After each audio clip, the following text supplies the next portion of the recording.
the two queens.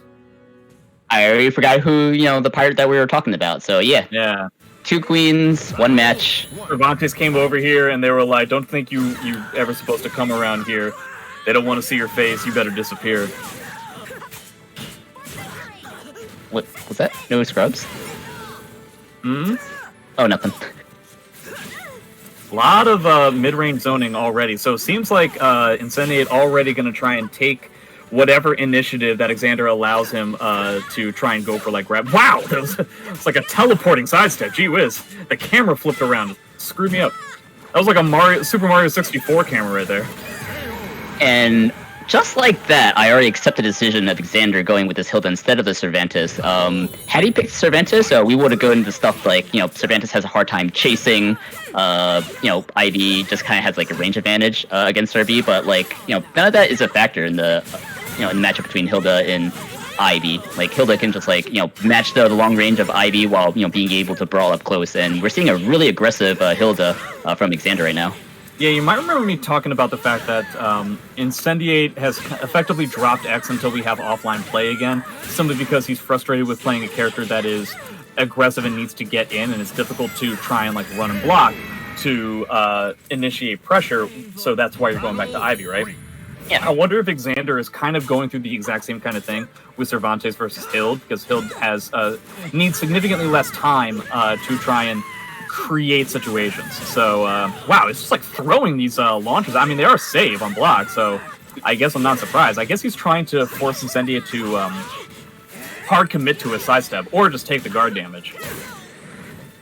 Yeah, if we're talking about just kind of getting away from characters that just kind of not really affected by the soul. Oh wait, hang on a minute. Both characters in soul charge, so tense situation here, but we're gonna catch that sidestep with that. Yeah, really solid by Incendiate going for the tech crouch with the shoulder to try and beat out the fastest move that Exander could muster after the soul charge activation. Oh boy, here we go. We haven't seen a CS from Incendiate in a while, and that's going to be a wake up into another CS, but it gets broken by Exander. Another thing we haven't seen all night. CS break, yeah. Ready for it, but that doesn't matter. Incendiate still getting a lot of damage, still has the momentum, but Exander going to shift it to his part. I don't wish he had just gone with C either, but it doesn't matter. Oh yeah, he just sniffed that out a mile away. Yeah, Exander, just based on what I was seeing in Twitch chat earlier, did not seem wholeheartedly confident in this winner's final set. Shades of JJJ going in expecting to lose. Man, you talked about this JJJ for quite a while tonight. Doesn't sound like you like him. Welcome to the no, that is fuck very that much JJJ correct. guy. First Sinbad, he's the better enemy player. I like Sinbad. Fun. He's just a more fun, adventurous. Now, is he going to pillage your home? Yeah, but he'll tell some funny jokes while he does it. It's not spelled with 2 Ds, is it? What? Sinbad. The pirate or the comedian? Yes. No. Got it. Wait, why'd you ask her? Anyway, yeah. So it is important to note that Hilde's reverse ring out is actually kind of no joke. She does have the ability to get reverse ring outs off of certain launchers that are safe and are pretty long range. But I've seen Boom do it, haven't really seen Exander do it. It's not that I don't think that he doesn't know it, but maybe that's just not part of the way that he wants to play the character. Also, come to think of it, you know what I haven't seen from Exander literally at all yet is the Hell Sweep. What's up with that? Yeah, I'm having a foggy memory of his ability to get the spear regalia, but. Oh, you think that's maybe it? Okay. Yeah, so maybe he's favoring the charge A's. Memory's a little fishy right now, but. That was a weird hit. Did he try to do a 4-4K to jump over something or something? Ooh. That's weird. Ugh. So this is Incendiate kind of explain the fact that Exander's approach is not so much run and do something, but it's more run in and block, and that could be exploited if you're going to answer that with a low or a throw. And I think that's a kind of result of Incendiate's kind of conditioning, where he's shown Exander that he is capable of stepping those long range mid tools that Hilde has. So Exander feels like he has to mix it up with running in block, but that can also get him killed. Yeah, overall the rhythm is definitely in Incendiate's favor, even when he has a botch combo like the CE getting blocked instead of actually hitting that grab. Okay, I don't think that that's what he meant to do, but hey, who knows? But overall, I just feel like Exander's passive playstyle is kind of working more heavily towards what Incendiate is going to want rather than what Exander is going to want. It seems like so far, at the very least, I don't mean to say that the Hilde is definitely a no-go, or a no-woe as the case may be. It's definitely going to be more about whether Exander can kind of create a rhythm that's either going to be a little bit more aggressive or a little bit more defensive. Yeah, and good on Exander getting that last round, but it was like way too close anyway. Incendiate looks like he's in pretty total control of this one.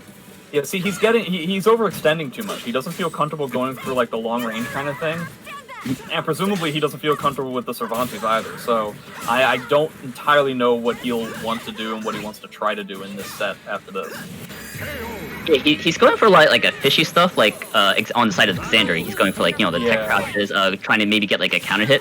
I wonder if he can find a place where he can apply more like lows and throws. He got a good run counter there, but Incendiate just like matches the damage like right away with that CS. So just pound for pound, Incendiate just seems to like just be a step ahead.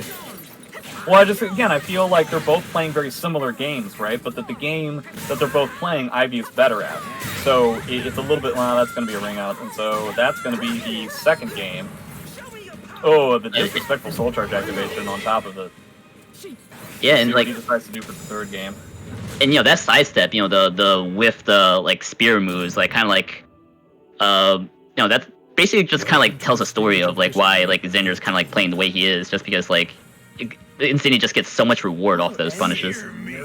Okay, yeah, he decides to go with the Cervantes because he feels like if he has to play the aggressive character, then he might as well play a more aggressive character. Now, that being said, Cervantes isn't much of an aggressive character in and of himself either. His approach is not really all that strong either, but potentially he has... and also, on top of that, we're dealing with somebody who has probably some of the most Cervantes experience in the country, so it's going to be a raw, tough way of winning this no matter what. I 100% agree with the Cervantes pick, but it's really unfortunate that we had to go on Indian port for kind of like the last push forward. I feel like both of them are trying to make a statement, which is Incendiate's like, no, I want to pretend like we're playing Soul Calibur and just be cheap, and Exander's like, hey, can we just like play Soul Calibur for a minute? And Incendiate's like, no. No, I don't want to play Soul Calibur. No. I never did. Right, but I do appreciate the fact that Exander is able to break these CSs, which is cool. I can't do that.